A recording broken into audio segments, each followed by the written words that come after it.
Right, good morning to you all.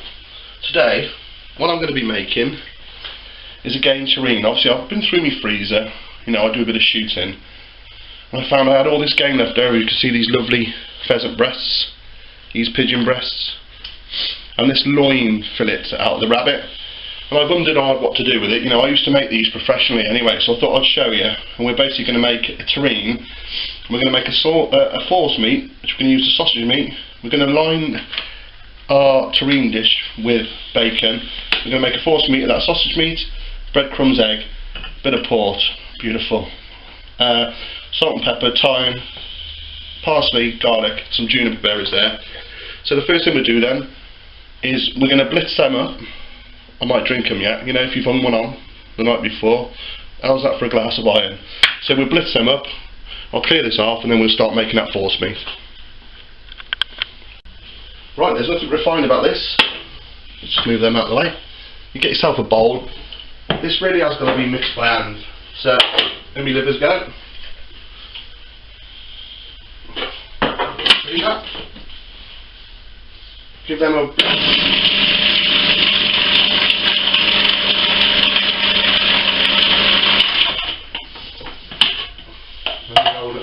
mix up.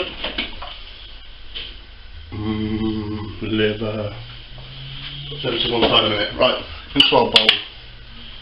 We're going to put our sausage meat. Like I said, got to be done by hand. You've got to really get in there. You know, I used to like making mud pies. It's a bit more hardcore.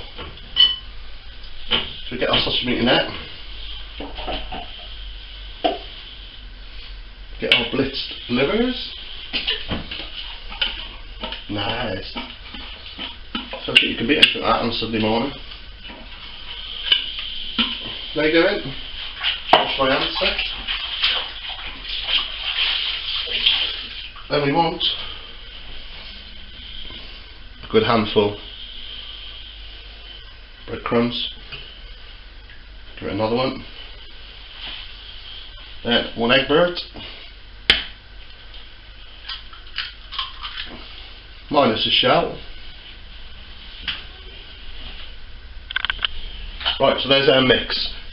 About 500 grams of sausage meat, about 175 grams of chicken liver. Obviously, if you've still got the liver from, you know, the game birds, use that. One egg and a good handful of breadcrumbs. Just going to chop this garlic up quickly. We'll put that in, and we'll season it up. Obviously, when you're cooking food to eat cold, you really have got to overcompensate with the seasoning, because it's bland out. You know, you've really got to lift that. So that's going to do me. Life's too short. Put that in my bowl. My dog's going off on one. Put that in the bowl. Some chopped parsley. Go through that quickly. Stalks and all.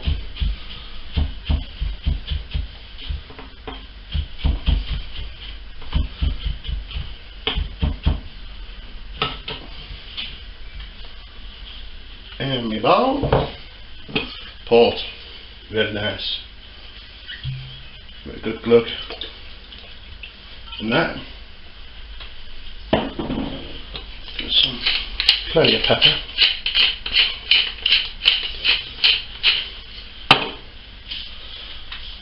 Some of the old salt. Basically, get your hands in there. Combine all them flavours together. I'm going to crush the juniper berries in a moment, and we'll get them in. So obviously this is going to be like our mortar for our bricks, which is going to be the game. So in a minute we're going to cut those game down to sizes all the same, and we're just going to put a bit of colour on them in the pan, you know, to caramelise them a bit, to add extra flavour. So nice, look at that. So what I'm going to do is I'm going to crush the juniper berries, put them in, mix it up, and then we'll get frying off that meat. They go in.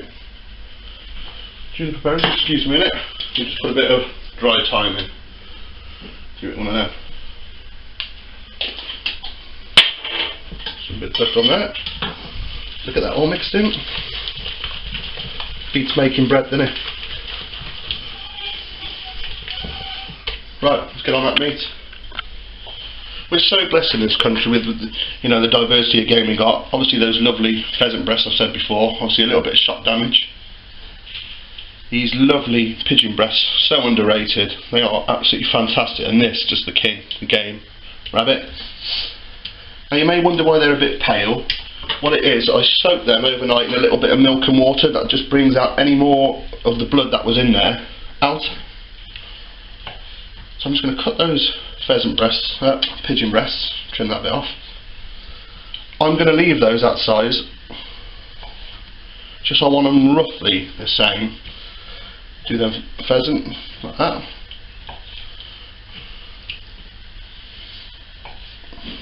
I'm just, cleaning out the freezer. It's amazing what you find in mine. Unbelievable. There's venison in there, all sorts. So all we're doing, just going to lay that out. Just going to season it up. Obviously building up that flavour profile, because we want it to have a bit of kick when it's, you cut it cold this. So what we do, give it a bit of that. Get our camera on the pan. You know the drill here. Nice hot pan.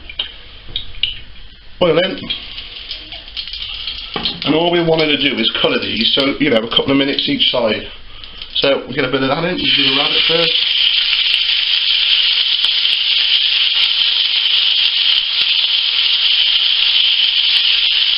Nice hot pan there.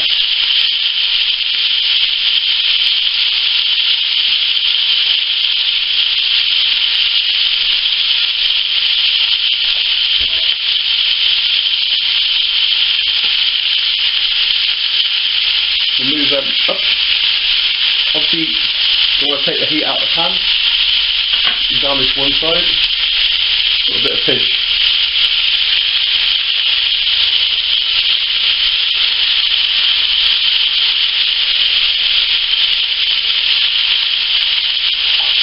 Let them tick away for a few minutes.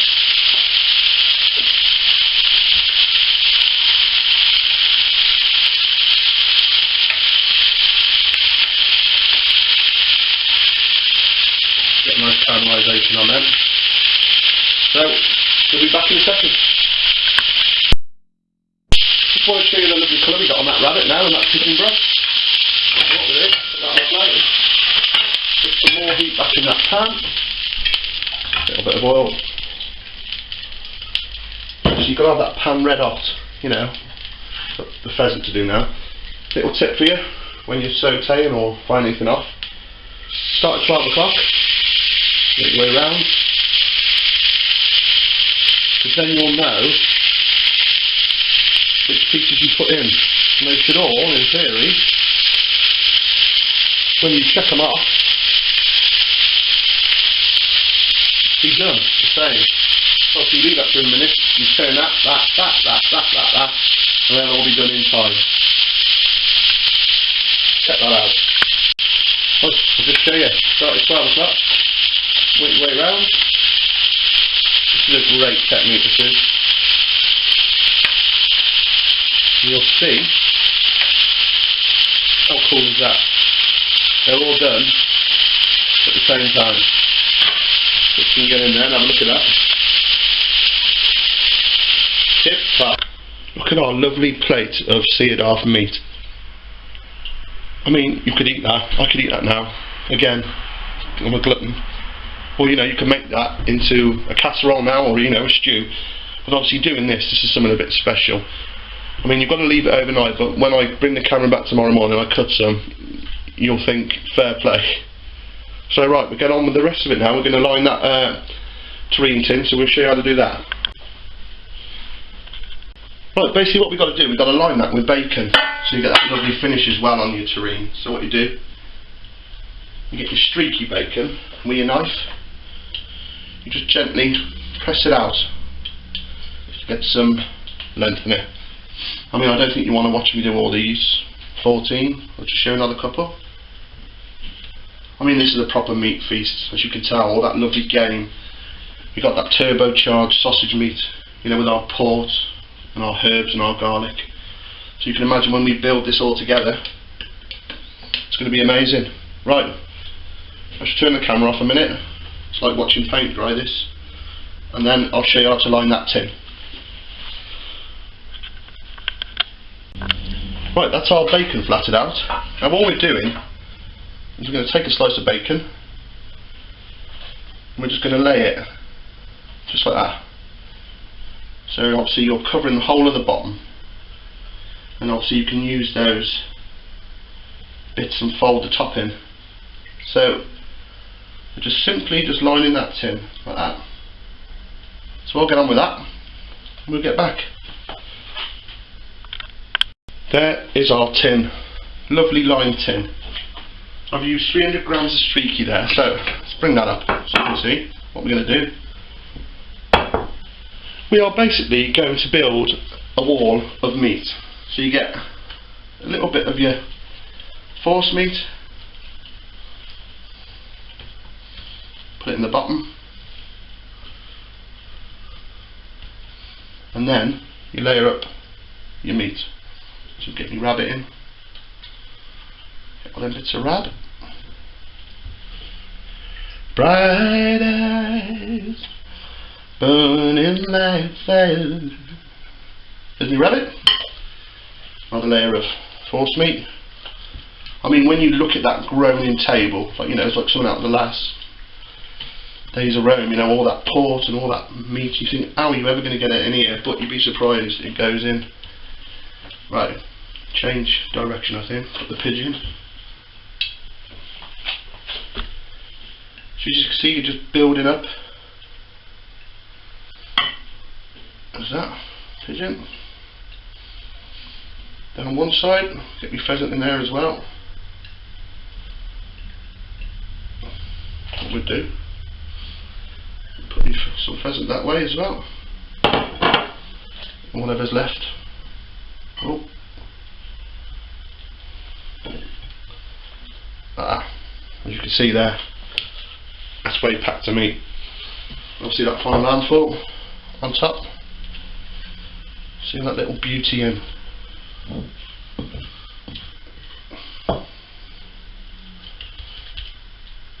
I mean, it's a mucky job, don't get me wrong, but the finished product, it's just rock and roll, baby. Let's wash my hands.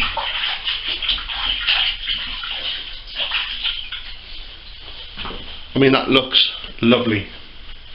See if you can have a look at that. Now obviously, all you do now is you fold your bacon in. Sealing all that lovely meat in.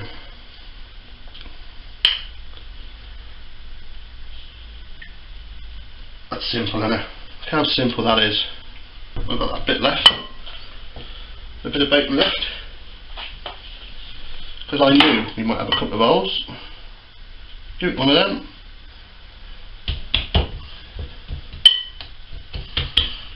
I'm going to cover that with foil now, and I'll show you how to cook it. I just want you to have a look at that. That looks almost professional. Right, there's our lovely terrine. What we're going to do, this works, just tightly cover it with some kitchen foil, because we're going to cook this in a bain-marie with about of marine. So that's scrunched up, let's get it on nice and tight. And I've just started to preheat my oven, because we're going to cook this at gas mark 3, 170 degrees centigrade. Take about an hour and a half, 2 hours. So that's lovely and tight on there. And I'm just going to flip the kettle on, so obviously get that water in. Put that in there. And obviously that bain-marie, we're going to fill that up, about halfway up. And then we're going to put that in the oven and we'll let that cook.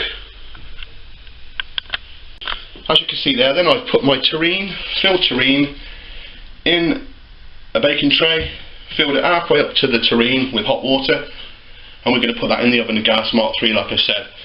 I mean, I used to make these for a high-class butchers, you know, they were very popular with the landed gentry and the country set, all made by my little old hands, a geezer from Worcester. So we'll get that in, and then we'll come back in 2 hours. Sleep tight, my little princess.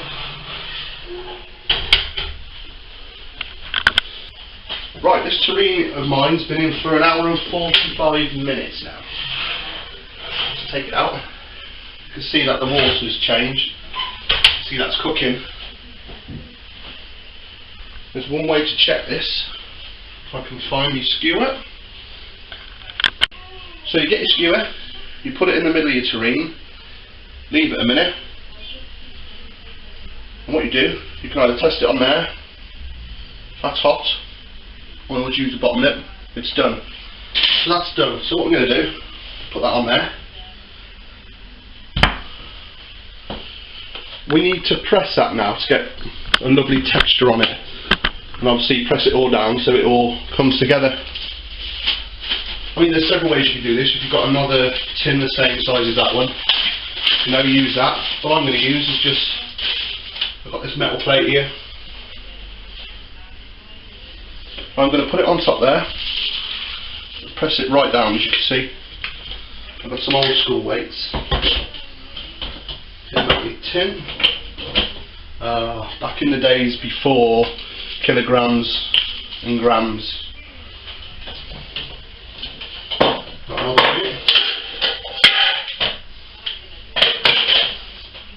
Good old English £2 weight.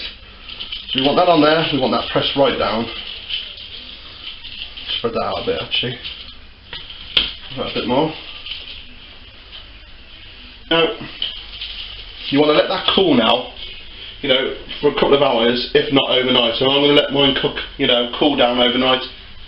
Then we'll take it out and we'll slice it and we'll see it tomorrow. So all we've done then is took it out, put something on top, weighed it down, and that'll compress it all. Right, here we are the next day. Now this boy is properly set, so we can take some nice pieces.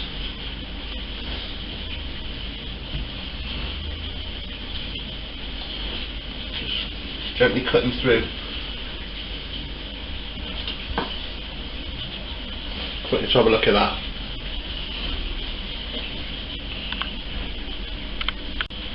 Don't that look good?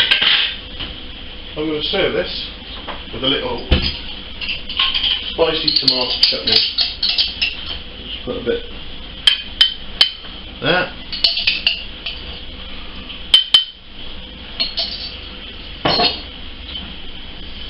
Take me a piece of that. Got a lovely pigeon in there. Oh. Put a bit of that on top. Oh, that tastes gorgeous.